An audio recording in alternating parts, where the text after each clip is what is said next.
Assalamualaikum, selamat berjumpa lagi dengan saya Endah. Kali ini kita akan membahas tentang rekrutmen, seleksi, dan penempatan pegawai. Dengan mata kuliah, Manajemen Sumber Daya Manusia, sub-SIPMK. Mahasiswa mampu menjelaskan konsep, tujuan, dan ruang lingkup rekrutmen, seleksi, dan penempatan pegawai dan mahasiswa mampu merancang proses penempatan pegawai yang tepat. Baik. Mari kita mulai dengan pemahaman dasar dari topik ini. Kita akan membahas secara runtut bagaimana organisasi mendapatkan tenaga kerja yang tepat dan menempatkannya secara efektif. Pertama, kita bahas rekrutmen. Rekrutmen adalah proses untuk mencari dan menarik pelamar kerja yang memenuhi syarat guna mengisi posisi kosong dalam organisasi. Proses ini tidak hanya soal mencari orang, tetapi juga bagaimana menarik yang terbaik agar mereka mau bergabung, dimulai dari pengumuman lowongan hingga lamaran masuk ke perusahaan. Tujuan rekrutmen tentu tidak sembarangan. 3 hal utama yang ingin dicapai adalah 1. Meningkatkan kualitas SDM, daya manusia. 2. Meningkatkan produktivitas kerja. Dan 3.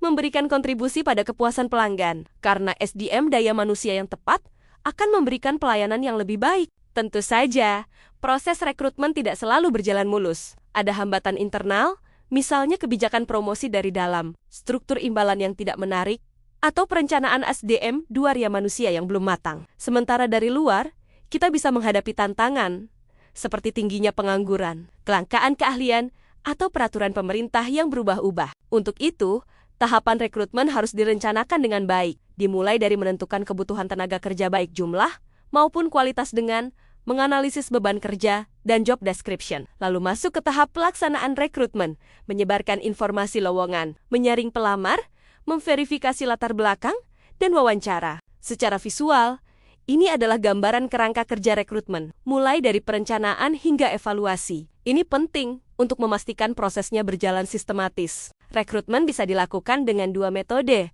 tertutup dan terbuka. Tertutup hanya untuk kalangan tertentu, misalnya karyawan internal. Sedangkan rekrutmen terbuka disebarkan secara luas melalui media agar menjangkau lebih banyak pelamar. Dalam pelaksanaannya, teknik rekrutmen bisa disentralisasi oleh HR pusat atau desentralisasi di mana tiap departemen mengelola sendiri. Evaluasi penting dilakukan untuk menilai apakah prosesnya sudah efektif dan efisien, sesuai dengan kebutuhan organisasi. Setelah rekrutmen, kita masuk ke tahap seleksi. Ada 2 pendekatan utama. Yang pertama adalah successive hurdles atau sistem gugur.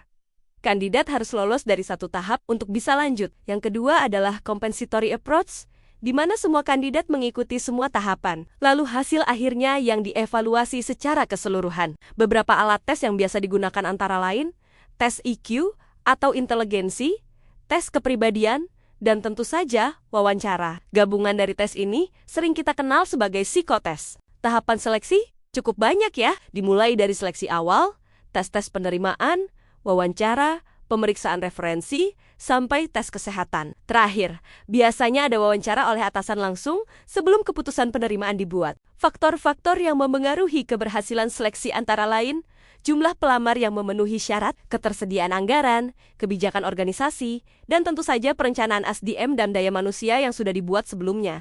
Kalau pegawai sudah lolos seleksi, selanjutnya kita harus menempatkannya. Ada beberapa prinsip dalam penempatan, seperti prinsip kemanusiaan, demokrasi, dan yang paling terkenal, the right man on the right place. Artinya, orang yang tepat harus berada di posisi yang tepat. Penempatan pegawai harus dilakukan berdasarkan otoritas yang sah. Ada standar pembanding, dan tentunya kandidat yang telah melalui proses seleksi. Jadi bukan asal tunjuk. Ya, jenis penempatan bisa berupa promosi, transfer, atau job posting internal. Sedangkan kriterianya meliputi pengetahuan, kemampuan teknis, dan sikap atau attitude. Teks bawaan beberapa faktor yang mempengaruhi penempatan meliputi prestasi akademik, pengalaman kerja, kondisi kesehatan, status pernikahan, dan usia. Semua itu dipertimbangkan agar penempatan tidak menimbulkan masalah di kemudian hari. Kita sudah membahas seluruh tahapan rekrutmen, seleksi, hingga penempatan pegawai. Saya harap kalian memahami pentingnya proses ini dalam manajemen SDM sumber daya manusia. Terima kasih atas perhatiannya. Sampai jumpa di materi selanjutnya. Wassalamualaikum warahmatullahi wabarakatuh.